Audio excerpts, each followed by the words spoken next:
दर्शकवृन्द नमस्कार। कार्यक्रम कर्पोरेट टकमा स्वागत गर्छु म रूपा घिमिरे।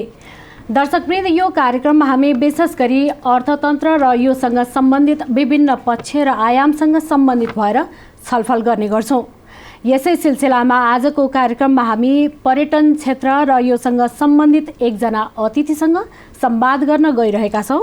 हामीसँग अतिथिका रूपमा हुनुहुन्छ एनआरएनए टुरिज्म प्रमोसन कमिटीका संयोजक तथा गैर आवासीय नेपाली संघ एनआरएनएका उपमहासचिव सोमनाथ सापकोटा। आउनुहोस् उहाँलाई स्वागत गरौँ। सरलाई स्वागत छ। सर धन्यवाद, नमस्कार। अहिले यहाँको पछिल्लो गतिविधि हेर्दाखेरिमा निकै पर्यटन क्षेत्रसँग सम्बन्धित विभिन्न गतिविधिसँग योसँग सापेक्ष भएर क्रियाकलाप र गतिविधिमा संलग्न हुनुहुन्छ।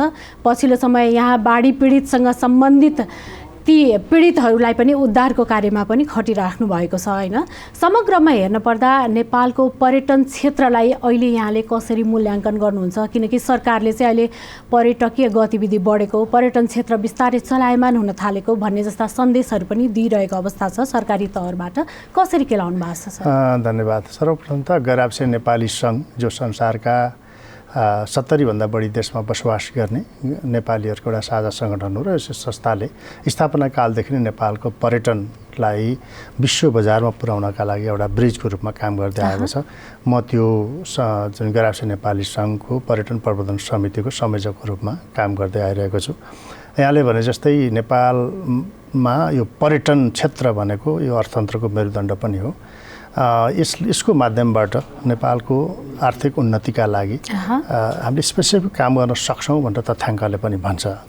त्यसैले हामीले यो पाटोलाई गैर आवासीय नेपाली सङ्घले स्थापना कालदेखि नै अत्यन्तै महत्त्वपूर्ण एउटा विधाको रूपमा हामीले यसलाई प्रमोसन, नेपाल सरकारलाई सपोर्ट गर्ने, यसमा भएका समस्याहरूको समाधानका लागि सुझाव दिने र हामीले पिपुल टु पिपुल नेपालको टुरिज्म प्रमोसन गरेर नेपालमा धेरैभन्दा धेरै पर्यटकहरूलाई भित्र्याउने जुन प्रयासमा गैर आवासीय नेपाली अभियान समर्पित छ। म त्यसको संयोजकको हैसियतले सबै राष्ट्रिय समन्वय परिषदहरूलाई मोबिलाइज गरेर नेपालको टुरिज्म प्रमोसनका लागि काम गरिरहेका छौँ भने जुन नेपालमा कुनै समस्या पर्दै गर्दा प्रवासमा रहेका नेपालीहरू पनि यो समस्यासँग सँगसँगै सहयोगीको रूपमा चाहिँ प्रस्तुत हुने एउटा प्रचलन छ। हामीले यो कोभिड होस्, भूकम्प होस्, हामीले सधैँ नेपाललाई अप्ठ्यारो पर्दै गर्दा प्रवासमा रहेका नेपालीहरू पनि यसमा जोडियौँ र आज जुन नेपालमा जुन परिस्थिति छ, बाढी र पहिरोबाट जुन हामीले धेरै नेपाली दाजुभाइ तथा गुमायौँ र जुन एउटा देशले एउटा अप्ठ्यारो परिस्थितिबाट गुज्रेको छ, यसका लागि पनि गैर आवासीय नेपाली सङ्घको तर्फबाट हामीले पहिले जस्तै एउटा प्याकेजसहित हामी सहयोग गर्ने, उहाँहरूसँग सँगसँगै पुग्ने भन्ने अपेक्षासहित हामी आज अहिले नेपालमा छौँ। गैर आवासीय नेपाली सङ्घका पदाधिकारी साथीहरू पनि आउनु भएको छ। अन्तर्राष्ट्रिय समन्वय परिषदको तर्फबाट हामीले 1 करोड एउटा सहयोग राशि घोषणा गरिसकेका छौँ भने राष्ट्रिय समन्वय परिषदका साथीहरूले पनि प्रत्येक देशहरूमा राष्ट्रिय समन्वय परिषदमा एउटा फन्ड कलेक्सन गर्ने प्रक्रिया सुरु गर्नुभएको छ। हामीले सरकारले अपनाएको जुन वान डोर्स पोलिसी छ, जसरी सबैलाई पुगोस् भन्ने उद्देश्यसहित हाम्रो एउटा यसै मौलिक चाहिँ सहयोग चाहिँ हामी सरकारको पोलिसीभित्र रहेर जो आवश्यक जुन एउटा भिक्टिम हुनुहुन्छ जसले घर परिवार गुमाउनु भएको छ र त्यसमा हामी सहयोग गर्नका लागि आजैबाट हामीले काम सुरु गर्दैछौँ। त्यसको लागि अध्यक्ष आइसक्नु भएको छ र हाम्रो अरू थप साथीहरू पनि आएर हामी आज कार्ययोजना बनाउँछौँ। केही जुन इफेक्टेड जिल्लाका सिडिओ साहबहरूसँग हाम्रो कुराकानी भएको छ र त्यसका लागि आज हामी काठमाडौँमा छौँ। तपाईँ अहिले केही समयदेखि यता नेपालमै हुनुहुन्छ हैन? हजुर, म केही लामो समयभन्दा म 4 महिनादेखि नेपालमा छु। विशेषतः यहाँले अगाडि भने जस्तै नेपालको टुरिज्मको डेभलपमेन्टका लागि म चाहिँ हामीले जो नेपालको अहिलेको अकुपेन्सीलाई हेर्ने हो भने नेपालका होटलहरूले वर्षभरिमा 35 लाखभन्दा बढी पर्यटकहरूलाई व्यवस्थापन गर्न सक्ने क्यापेसिटी नेपालमा छ। यद्यपि हामीले 10 देखि 12 लाख पर्यटकहरू नेपालमा भित्रिएको तथ्याङ्कले देखाउँछ। त्यसैले यो चाहिँ किन भइरहेको छैन, हामी कुन पाटोबाट हामी कमजोर छौँ भन्ने विषयमा यो अध्ययन पश्चात हामीले चाहिँ कमसेकम यसलाई डिजिटल प्रमोसनको माध्यमबाट नेपालको होटलको चाहिँ अकुपेन्सीलाई बढाउन सकिन्छ भन्ने उद्देश्यसहित हामीले एउटा ट्राभलिटी नेपाल भन्ने एउटा अर्गनाइजेसनको स्थापना गरेर त्यसको माध्यमबाट होटल व्यवस्थापनका लागि प्रोपर्टी म्यानेजमेन्ट सिस्टम र चाहिँ च्यानल म्यानेजर्स सँग इन्टिग्रेटेड प्रोपर्टी म्यानेजमेन्ट सिस्टम र अनलाइन ट्राभल एजेन्टको चाहिँ व्यवस्थापन, त्यसको चाहिँ प्रमोसन, त्यसको लागि काम गर्ने र सिस्टम पनि हामीले नेपालमा लिएर आएका छौँ। सो गराब्से नेपाली साथीहरूको चाहिँ इन्भेस्टमेन्ट पनि छ। त्यो बाहेक निजी क्षेत्रबाट चाहिँ विभिन्न गतिविधिहरू, क्रियाकलापहरू भइराखेको छ प्रमोसन, यो पर्यटन प्रमोसनको लागि, तर सरकारबाट जति हुनुपर्ने हो त्यो पर्याप्त भएको हो त? त्यसलाई हामीले समस्याहरू छन् नेपालको पर्यटनमा। यो प्रवर्धन मात्र होइन, नेपाल नीतिगत समस्याहरू पनि छन्।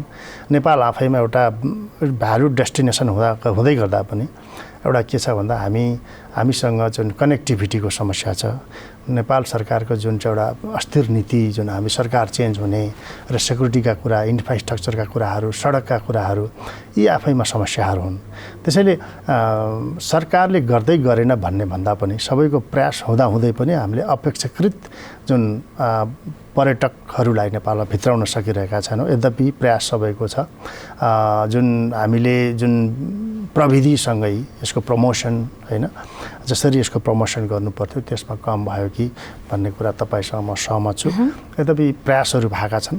अझै हामी पर्यटनसँग रिलेटेड अर्गनाइजेसन्स, प्रवासमा बस्ने नेपालीहरू र हामी सबै मिडियाका साथीहरू सबै मिलेर नेपालको टुरिज्मलाई प्रमोसन गर्नुपर्छ र कमसेकम हाम्रो नेपालको चाहिँ जुन डेस्टिनेसन्सहरू छन् त्यो प्रचार प्रसारमा सम्बन्धित ठाउँमा जो नेपाल घुम्न आउन चाहनेहरू हुनुहुन्छ उहाँहरूसँग पुर्याउन हामी सबै मिलेर काम गर्न सक्यौँ भने यो सम्भावना छ। नेपाल एउटा यस्तो देश हो जुन नेपाल नआएसम्म, जुन माउन्ट एभरेस्टको कुरा गर्नुभयो भने संसारको कुनै पनि देशमा पुगेर त्यो चाहिँ माउन्ट एभरेस्टका कुराहरू, माउन्ट एभरेस्टको विषयमा उहाँहरू जानकारी पाउन सक्नुहुन्न। संसारमा 1/3 पपुलेसन जसले हिन्दू जुन बौद्ध धर्मको चाहिँ अनुसरण गर्छ र त्यो भगवान बुद्ध जन्मेको देश पनि नेपाल हो। त्यसैले हामीसँग धेरै यस्ता कुराहरू छन् जसले हामी अन्तर्राष्ट्रिय पर्यटकहरूलाई चाहिँ आमन्त्रण गर्न सक्छौँ, उहाँलाई चाहिँ यहाँ ल्याउने हामीसँग त्यो खालको मेकानिजम छ। तर पनि यहाँले भने जस्तै हामीले चाहे जस्तो सङ्ख्यामा नेपालमा पर्यटकहरूलाई भित्राउन सकिरहेका छैनौँ। यसका लागि प्रयास गर्न जरुरी छ। जस्तो यहाँ हामीका विद्यमान समस्याहरू धेरै छन्। एयर कनेक्टिभिटीको कुराहरू, हाम्रो एयर जुन सेक्युरिटीका विषयहरू पनि छन्, जुन हाम्रा दिनौँ हुने दुर्घटना, यहाँ नेपालमा हुने यो प्लेन क्रासहरूका कुराहरू भए, बसका दुर्घटनाका कुराहरू, सडक सञ्जालका विषयहरू छन्।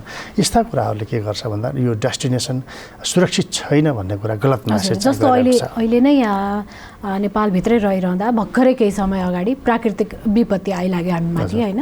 यसले गर्दाखेरिमा कतिपय कनेक्टिभिटी, रोड कनेक्टिभिटी टुटेको छ।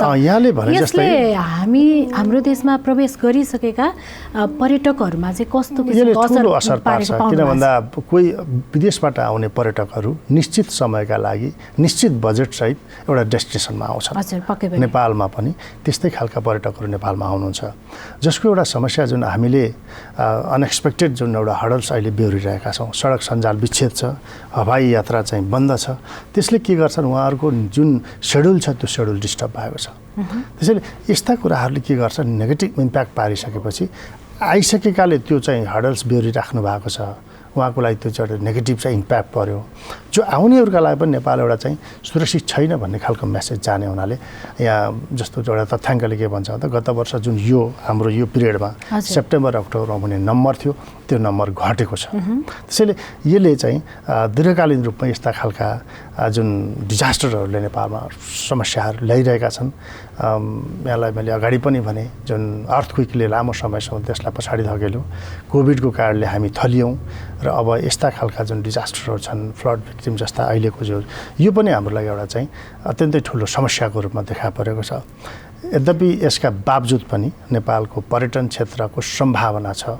यो एउटा यस्तो मेकानिजम हो, यो पर्यटन क्षेत्र जुन प्राइभेट सेक्टरले यति ठुलो सङ्ख्यामा, जो ठुलो नम्बरमा जुन एउटा इन्भेस्टमेन्ट लगानी गरेको छ। त्यसैले यसले के देखाउँछ भन्दा सम्भावना छ नेपालको पर्यटनमा। त्यसैले हामी सबैजना मिलेर यसमा भएका विद्यमान समस्याहरू समाधान गर्न लाग्न सक्यौँ भने सरकारको पनि त्यसमा चाहिँ प्रत्यक्ष सहयोगको अपेक्षा प्राइभेट सेक्टरले गरेको छ र प्राइभेट सेक्टर थप गर्नुपर्छ भन्ने मलाई लाग्छ। गैर आवासीय नेपाली सङ्घ एनआरएनएले चाहिँ देशभित्र बसेर गर्ने त यी कामहरू यहाँले भनिहाल्नु भयो फेरि त, होइन? सो आफ्नै ठाउँमा जुन प्रवासमा रहेर चाहिँ कस्तो किसिमका कामहरू गरिरहेको गरिरहेको छ? नेपाली सङ्घले मैले अगाडि पनि भने स्थापना कालदेखि नै हामीले एउटा चाहिँ नेपालको पर्यटन प्रवर्धन र योसँग रिलेटेड इस्युहरूलाई एउटा मुद्दाकै रूपमा एउटा टास्क नै बनाएर हामीले यसलाई प्रमोसनको पाटोमा जुन के छ भन्दा अहिले संसारका धेरै देशहरूमा यहाँले हेर्नुभयो भने जापान, अस्ट्रेलिया, अमेरिका जस्ता देशहरू मास बेस चाहिँ मान्छेहरूलाई जम्मा ठुलो नम्बरमा मान्छेहरू जम्मा हुने नेपाल फेस्टिभल, नेपाली मेला जस्ता खालका नेपालको रन फर नेपाल विभिन्न खालका यस्ता क्याम्पेनहरू हामीले सञ्चालन गरिरहेका छौँ। दसैँ मेला जस्ता कार्यक्रमहरू त्यो चाहिँ नेपाललाई चिनाउनका लागि हामीले आफ्नो आफ्नो देशमा जो नेपालीहरू बसोबास गर्नुहुन्छ त्यस्ता ठाउँहरूमा विभिन्न क्याम्पेनहरूको आयोजना गरेका छौँ। त्यसपछि विभिन्न देशहरूमा अहिले कार्यक्रमहरू भइरहेका छन् होइन। जस्तो अस्ट्रेलियामा अत्यन्तै प्रत्येक शहरमा ठुल्ठुला कार्यक्रमहरू, न्युजिल्यान्ड जस्ता देशहरूमा, त्यसै गरी चाहिँ अमेरिकाका विभिन्न सिटीहरूमा, लन्डनमा नेपाली मेला जस्तो एउटा ह्युज मान्छेहरू जम्मा गरेर उहाँहरू पार्टिसिपेट भएर हामीले जुन प्रमोसन गर्ने गर्छौँ त्यसले अभियसली नेपालको बारेमा जानकारी दिने पोजिटिभ चाहिँ एउटा चाहिँ म्यासेज चाहिँ फैलाउने काम गर्छ। त्यसैले यो बाहेक पनि के छ भन्दा हामीले जुन नेपालमा आउनका लागि सहजीकरण गर्ने, दूतावासहरूसँग समन्वय गरिदिने, नेपालको डेस्टिनेसनको बारेमा चाहिँ जानकारी गराउने र चाहिँ उहाँहरूलाई चाहिँ आइसकेपछि फर्केर गइसकेपछि उहाँहरूको अनुभव के थियो त्यो सुन्ने, विभिन्न चाहिँ माउन्टेन समिटर्सहरू विभिन्न देशहरूमा हुनुहुन्छ उहाँहरूका कुरा सुन्ने, उहाँहरूलाई टक सो अथवा टेलिभिजनहरूमा बोल्न लाउने र उहाँका कुराहरू सुन्ने, स्थानीय मिडियामा ब्लगरहरूलाई चाहिँ विभिन्न नेपालको बारेमा लेख्न अनुरोध गर्ने, उहाँहरूलाई नेपाल भिजिट गराउने, यस्ता खालका कार्यक्रमहरू गरिरहेको छ नेपाली सङ्घको तर्फबाट हामीले गर्दै आएका छौँ। यसले नेपालको पर्यटन प्रवर्धनका लागि एउटा मुख्य भूमिका खेलेको छ भन्ने हाम्रो विश्वास छ। यद्यपि यो हाम्रो प्रयास मात्रै यो पर्याप्त छैन। त्यसैले नेपाल टुरिज्म बोर्ड, नेपाल सरकार, संस्कृति पर्यटन मन्त्रालय लगायत अरू प्राइभेट सेक्टर जुन अर्गनाइजेसनहरू नेपालमा छन्, जुन हानटान नाटा सोटो लगायत चाहिँ टुरिज्मसँग रिलेटेड अर्गनाइजेसन हामी सबै मिलेर यो भित्र भएका समस्याहरूको न्यूनीकरण र चाहिँ प्रमोसनमा डिजिटल प्रविधिलाई प्रयोग गर्दै हामीले नेपाल एउटा घुम्नका लागि सेफ डेस्टिनेसन छ। यसमा naturally Nepal's once is not enough भन्ने हाम्रो एउटा स्लोगन पनि छ। त्यसैले हामीले विदेशी पर्यटकहरूलाई नेपालमा भित्राउनका लागि हाम्रो प्रयास जारी सबैजनाको प्रयास रहन जरुरी छ। त्यो भयो भने मात्रै हामीले अपेक्षा गरेको जस्तै पर्यटकहरूलाई नेपालमा भित्राउन सकिन्छ। सरकारले पनि आगामी यो दशकलाई पर्यटन दशकको रूपमा जुन प्रस्तुत गरेको छ र यसलाई कार्यान्वयन गर्ने कुरामा चाहिँ ढिलाइ भएको छ भन्ने मलाई लाग्छ। त्यसैले हामीले अब चाहिँ ढिला नगरिकन यो नेपालको एउटा अर्थतन्त्रमा एउटा मेरुदण्डको रूपमा रहेको जुन पर्यटन क्षेत्र छ यसलाई इन्फ्रास्ट्रक्चरको रूपमा अगाडि मैले भने जस्तै हामी 35 लाख जति मान्छेहरूलाई व्यवस्थापन वर्षभरिमा गर्न सक्छौँ भने हामीसँग त्यो ग्याप छ। अहिले पनि यहाँले हेर्नुभयो भने होटलको अकुपेन्सीको रेट नेपालमा हेर्दाखेरि 35देखि 40%को ओभरअलमा त्यस्तो देखिन्छ। यो भनेको त यदि युरोप स्ट्यान्डर्डलाई हेर्नुभयो भने यो चाहिँ कुनै पनि यो होटल ओनर्सहरू सस्टेनै हुन नसक्ने एउटा नम्बर हो। त्यसैले यी विषयहरूमा सरकार र प्राइभेट सेक्टर, टुरिज्मसँग रिलेटेड जुन अर्गनाइजेसन्सहरू छन् हामी सबै संयम हुन जरुरी छ भन्ने मलाई लाग्छ।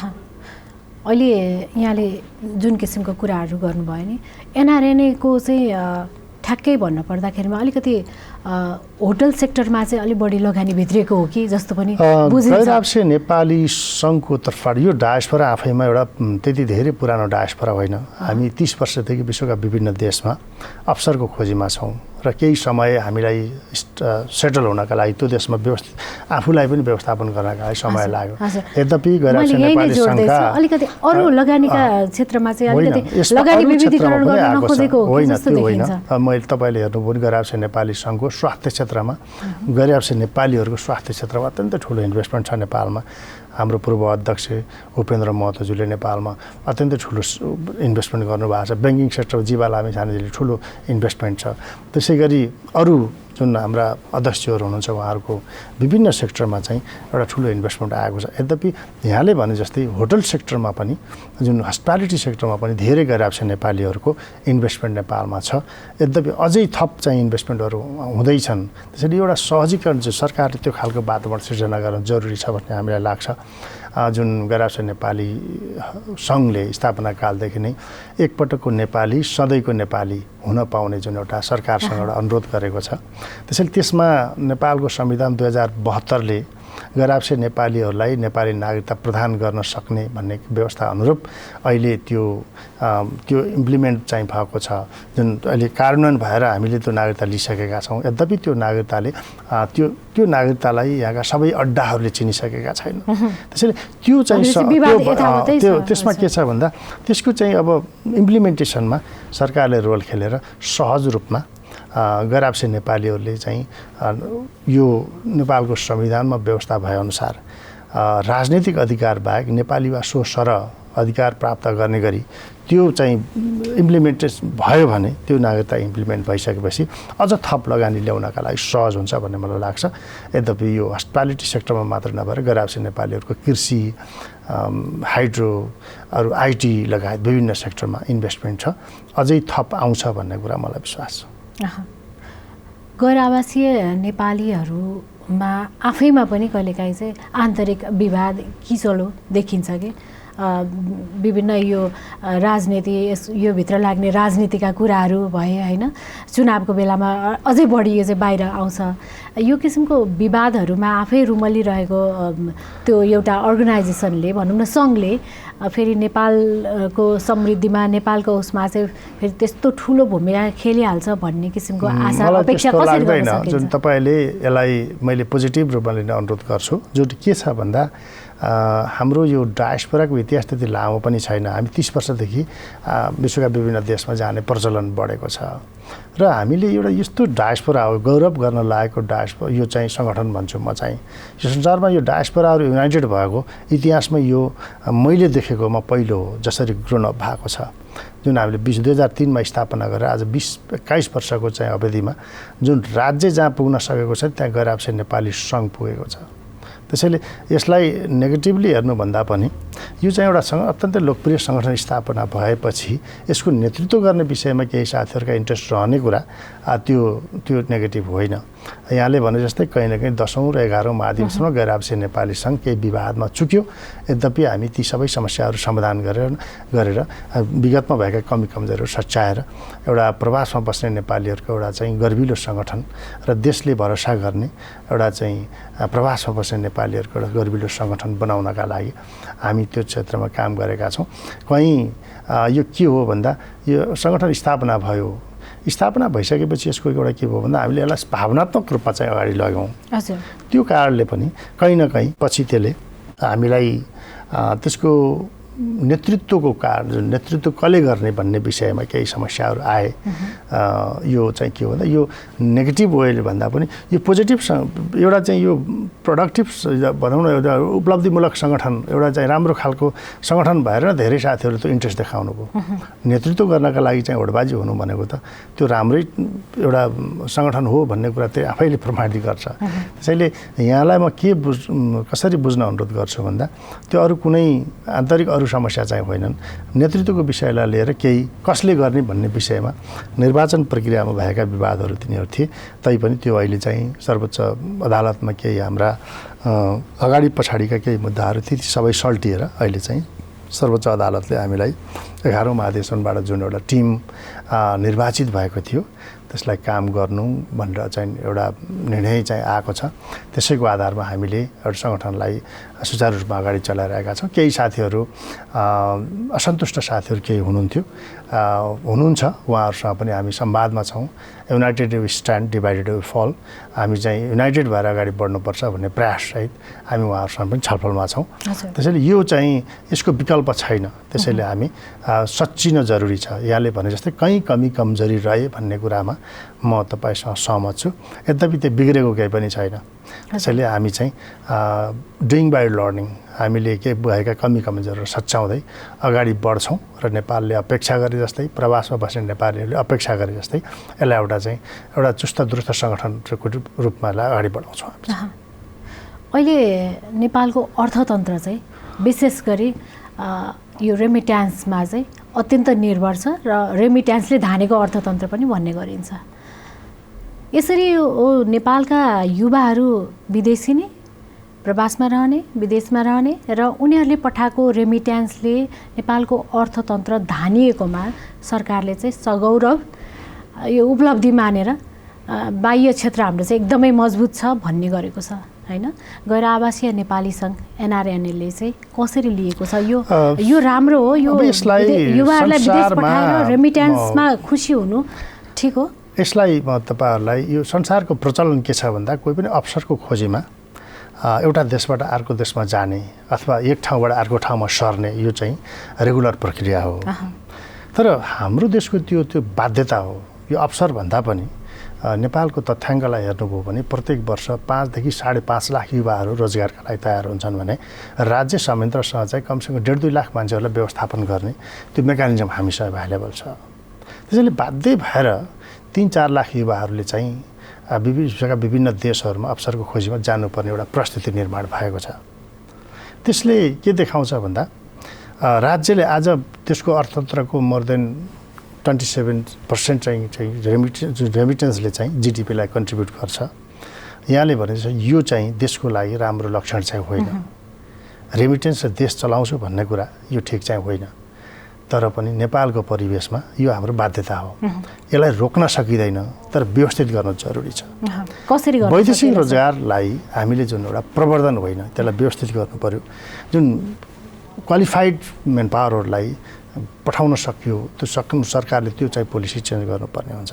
यहाँ चाहिँ के छ भन्दा हाम्रा धेरै जस्तो जुन नेपाली दाजुभाइ दिदीबहिनीहरू हामी जुन संसारका विभिन्न देशहरूमा जान्छौँ र हामी चाहिँ अलि यो प्रोफेसनल होइन कि अनस्किल मेन पावरको रूपमा हामी विश्वका विभिन्न देशहरूमा पुगेका छौँ।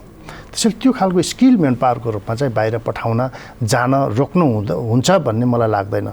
जान दिनुपर्छ, तर फेरि त्यो राज्यको दायित्व के हो भन्दा जुन हामीले गइसकेपछि फेरि त्यो फर्केर आउने वातावरण चाहिँ सिर्जना गर्नु राज्यको दायित्व हो।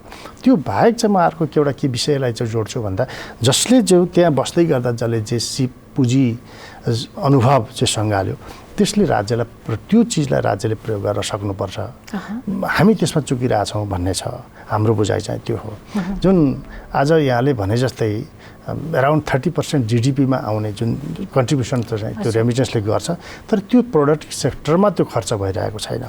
हामीले रेमिटेन्स त प्रवासमा बस्ने नेपालीहरू पठाउनु भएको छ, त फेरि त्यो रेमिटेन्स फरक खालका अनप्रोडक्टिभ सेक्टरमा चाहिँ इन्भेस्टमेन्ट भएर फेरि त्यो चाहिँ फर्केर चाहिँ उही ठाउँमा गएको छ। त्यसैले त्यसलाई सही सदुपयोग गर्न सकियो भने मात्रै यो रेमिटेन्सको अर्थ रहन्छ।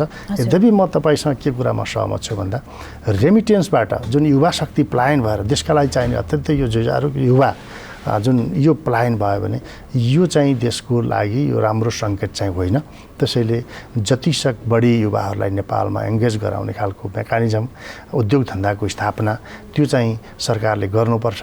कृषि अरू विभिन्न सेक्टर जुन छन् जो युवाहरूलाई आज त्यो जुन अगाडि भने मैले त्यो नम्बर बाहिरिने कुरालाई त्यो रोक्न ठ्याक्कै सकिँदैन, तर पनि त्यो नम्बर चाहिँ घटाउनुपर्छ भन्ने मलाई लाग्छ। आज चाहिँ प्रत्येक दिन त्रिभुवन विमानस्थलबाट 2000 देखि 2500 सम्म युवाहरू प्रत्येक दिन बाहिरिन्छन् भने अब त्यो फर्किने नम्बर पनि त्यसरी बढाउनु जरुरी छ भन्ने मलाई लाग्छ। अहिले हामी सामान्य रूपमा हेऱ्यौँ भने केही मान्छेहरू प्रत्येक दिन फर्केको पनि छ। त्यसैले त्यो नम्बर जाने नम्बरलाई घटाउने आउनेलाई बढाउने गर्न सकियो भने त्यो ग्यापलाई मिनिमाइज गर्न सकिन्छ।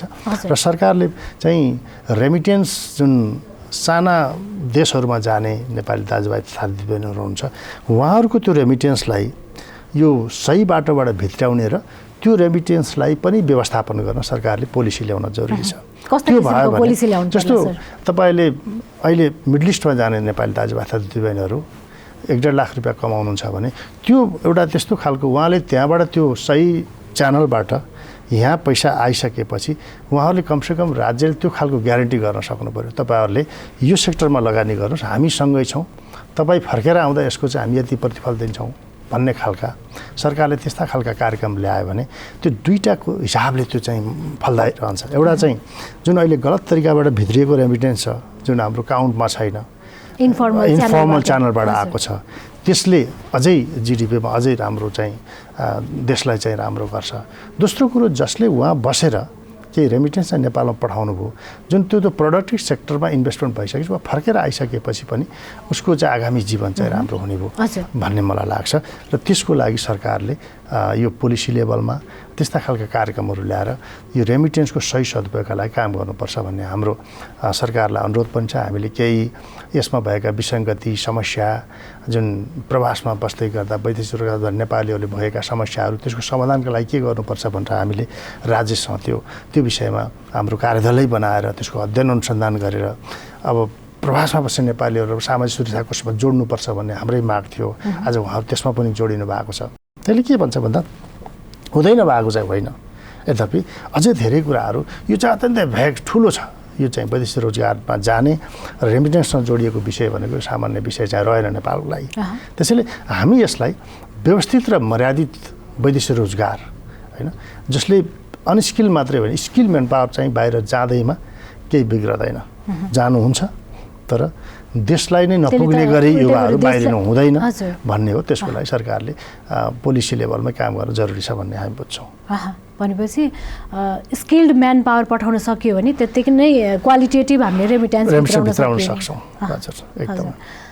यहाँ एनआरएनएको नेपालभित्र हुने पर्यटनको जुन पर्यटकीय गतिविधिको लाई बढाउने प्रवर्धन गर्ने जुन संयोजकको हैसियतमा बसेर हेर्दाखेरिमा नेपालको पर्यटनका चुनौतीहरू चाहिँ के रहेको पाउनुभयो सर? समग्र हामी मैले अगाडि पनि भने नेपालको पर्यटनमा यस्ता धेरै चुनौतीहरू छन् जसले अगाडि अब अन्तर्राष्ट्रिय एउटा नेटवर्कले जुन चाहिँ नियमन निकाय छ जसले नेपालको जुन एयरलाइन्सलाई उनीहरूले चाहिँ एउटा शङ्काको घेरामा राखेका छन्। आइकाओको एउटा चाहिँ जुन युरोपियन युनियनभित्र रहेको आइकाओले त्यसलाई चाहिँ नेपालको चाहिँ आकाश असुरक्षित छ भन्ने कुरा अहिले पनि हामीसँग त्यो चासो विषयमा रहिरहेको छ। त्यो कन्फ्लिक्टको विषय छ भने हामीले केही यो नियमनकारी निकाय र चाहिँ आफै जसले सेवा प्रदायक र नियमनकारी निकाय एउटै छ नेपालमा।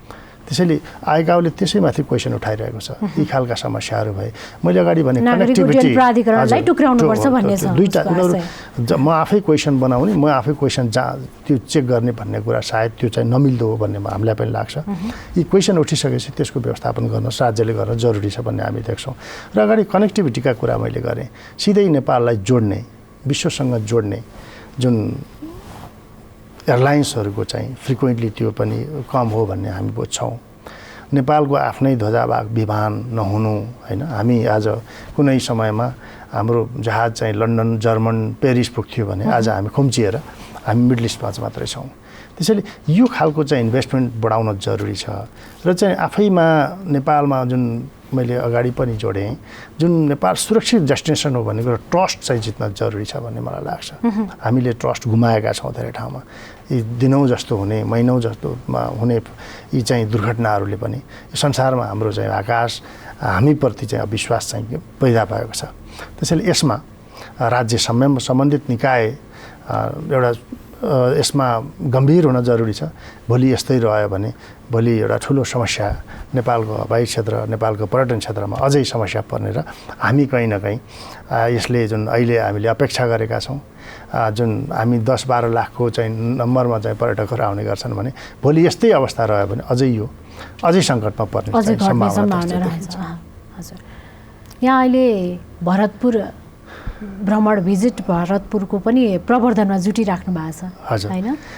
त्यो भिजिट भरतपुर अभियानको चाहिँ मुख्य उद्देश्य के हो, कसरी अगाडि बढिराख्नु? के हो भन्दा नेपालमा विशेष गरी नेपाल सरकारले विभिन्न कालखण्डमा भिजिट नेपाल जुन 2011 हामी 2020 को पनि परिकल्पना गऱ्यौँ।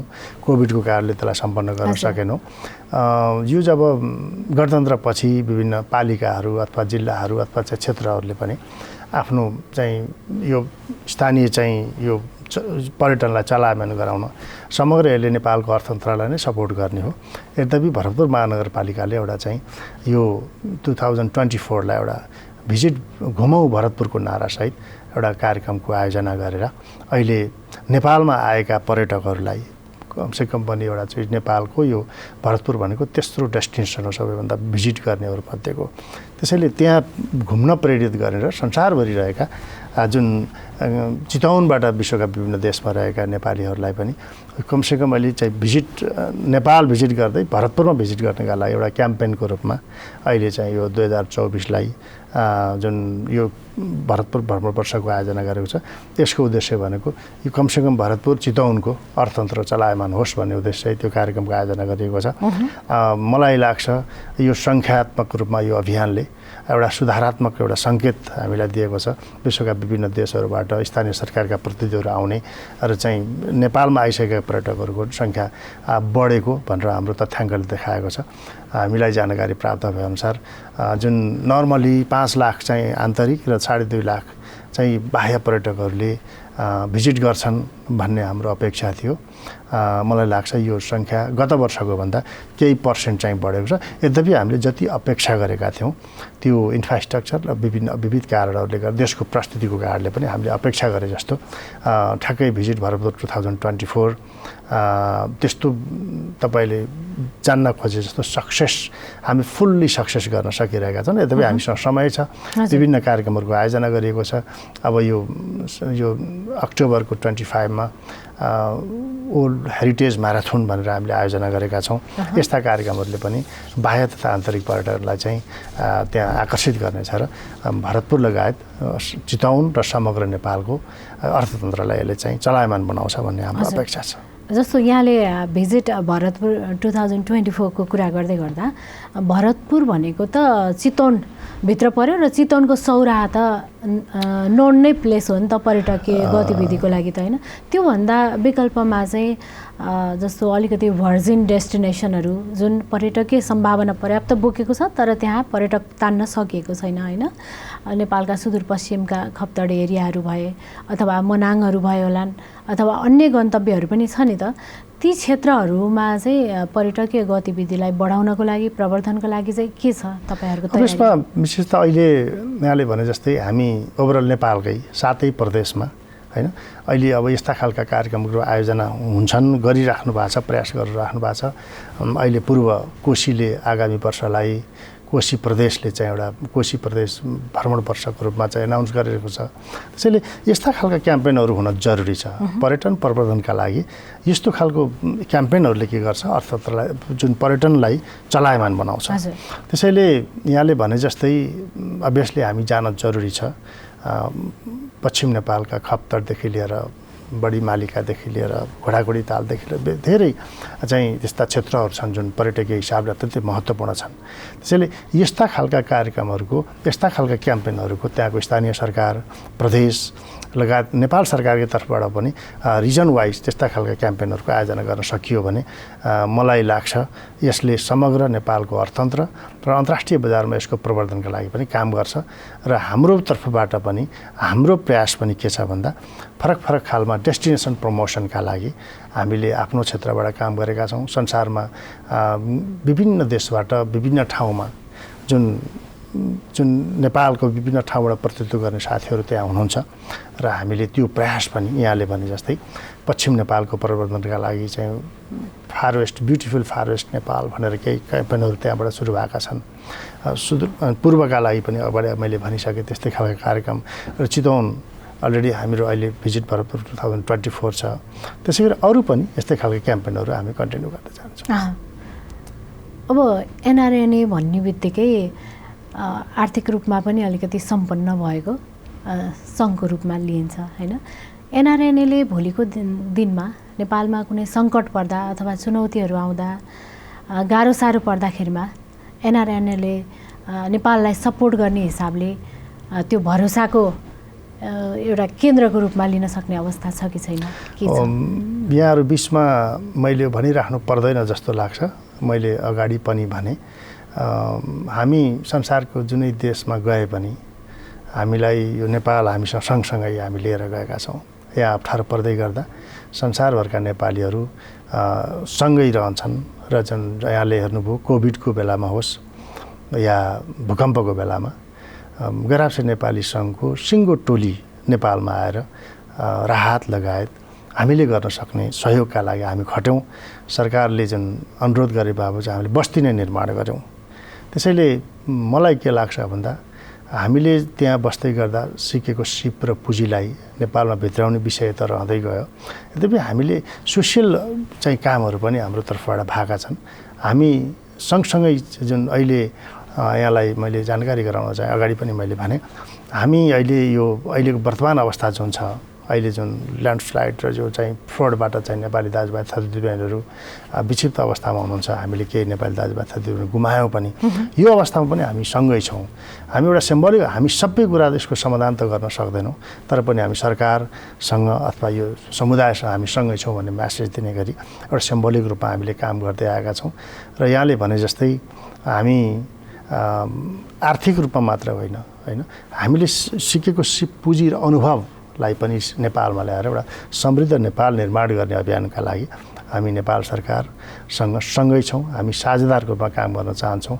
प्रवासमा बसे पनि हाम्रो दायित्व भनेको नेपालको समृद्ध नेपाल निर्माण गर्ने कुरामा हामी यो अभियानमा सरकारसँग सँगै छौँ।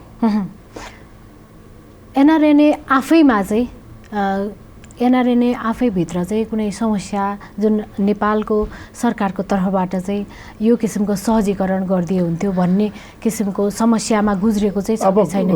हामीले केही स्थापना कालदेखि नै मैले अगाडि पनि भने गुन्जने हामीले एकपटकको नेपाली सधैँको नेपाली हुन पाउनुपर्छ, रहन पाउनुपर्छ, हाम्रो त्यो एउटा नैसर्गिक अधिकार हो भन्ने सरकारसँग हाम्रो अनुरोध छ। यद्यपि सरकारले संविधानमा अलिक फरक खालको व्यवस्था गरेर अहिले हामीलाई जुन गैर आवश्यक नेपाली नागरिकता प्रदान गर्ने भन्ने चाहिँ व्यवस्था गरेको छ।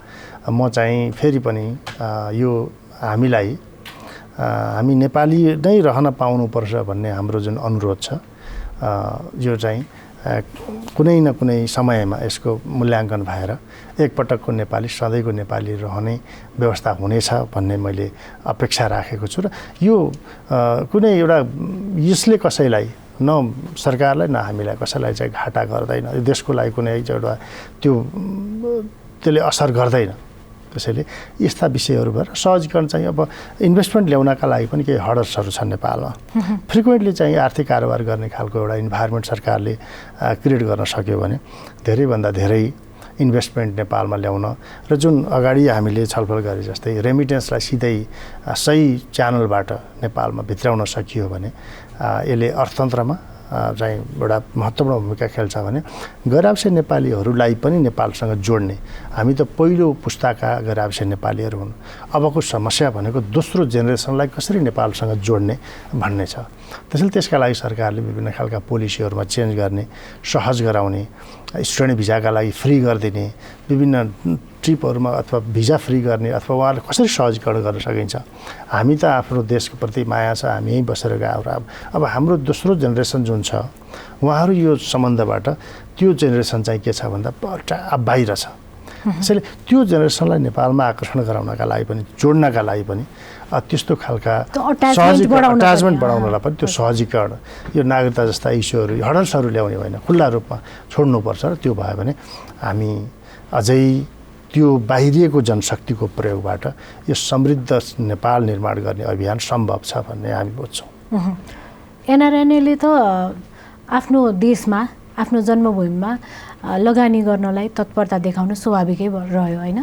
त्यो सँगसँगै एनआरएनएले आफू बसिरहेको मुलुकको विदेशी नागरिकहरूलाई पनि लगानी पठाउनको लागि अर्थात् लगानी नेपालमा भित्राउनको लागि, लगानीका लागि चाहिँ त्यो किसिमको प्रमोटिभ एक्टिभिटिजहरू के किसिमको? यसमा विशेषतः के हुन्छ भन्दा मैले अगाडि पनि भने के छ भन्दा यो चाहिँ हामीले उहाँहरूलाई हामी यहाँ आएर जुन यो सम्भावना छ भन्ने कुरा देखाउन जरुरी छ। यद्यपि धेरै त्यस्ता साथीहरू पनि आउनु भएको छ, आफू मात्रै आउनु भएको छैन, सँगसँगै उहाँहरूले केही इन्भेस्टरहरूलाई पनि लिएर आउनु भएको छ। यो चाहिँ त्यो खालको इन्भाइरोमेन्ट राज्यले क्रिएट गर्नुपर्छ भन्ने मलाई लाग्छ। हामी त्यसमा सँगै छौँ। हामी मात्र होइन, हामीले भन्छौँ send home a friend in Nepal, एकजना साथीलाई नेपाल पठाउँ भने जस्तै इन्भेस्टमेन्टका लागि पनि हामीले त्यो चाहिँ सम्भावना छ भनेर ट्रस्ट क्रिएट गर्न सक्यौँ भने हाम्रो माध्यमबाट पनि अरू थप विदेशी साथीहरू पनि नेपालमा आउने, लगानी गर्ने वातावरण बन्छ। त्यसको लागि एउटा ब्रिजको रूपमा गैर आवश्यक नेपाली सङ्घ र गैर आवश्यक नेपालीहरूले त्यो काम गरिरहेका छन्। हस्, आइदिनु भयो, आफ्नो महत्त्वपूर्ण कुराहरू राखिदिनु भयो, धेरै धेरै आभार व्यक्त गर्दछु। धन्यवाद। मलाई यो अत्यन्त व्यस्त समयको बावजुद पनि तपाईँहरूले यो कार्यक्रममा बोलाएर गैर-आवासीय नेपाली सङ्घका गतिविधि र हामीले गर्ने क्रियाकलापहरू र देशको अर्थतन्त्रमा हामीले खेल्न सक्ने भूमिका विषयमा संस्थागत रूपमा आफ्नो धारणा राख्ने अवसर प्राप्त दिनुभएकोमा म यो टेलिभिजनप्रति हार्दिक आभार व्यक्त गर्न चाहन्छु। म सम्पूर्ण देश विदेशमा रहनुहुने सम्पूर्ण नेपाली दाजुभाइ तथा दिदीबहिनीहरूमा विजयादशमीको हार्दिक मङ्गलमय शुभकामना पनि व्यक्त गर्न हस्, चाहन्छु। यहाँलाई पनि धेरै धेरै विजयादशमीको शुभकामना। हस्, दर्शकवृन्द, आज हामीसँग हुनुहुन्थ्यो एनआरएनए टुरिज्म प्रमोसन कमिटीका संयोजक तथा गैर आवासीय नेपाली सङ्घ एनआरएनएका उपमहासचिव सोमनाथ सापकोटा। उहाँसँग हामीले नेपालमा पर्यटनको सम्भावना र यहाँ भइरहेका गतिविधि पर्याप्त छन् कि छैनन् लगायतका विषयमा केन्द्रित भएर कुराकानी गऱ्यौँ। उहाँसँगको यो संवाद सँगसँगै आजको लागि कार्यक्रमको निर्धारित समय सकिएको छ। हामी सम्पूर्ण युनिटलाई बिदा दिनुहोस्। नमस्ते।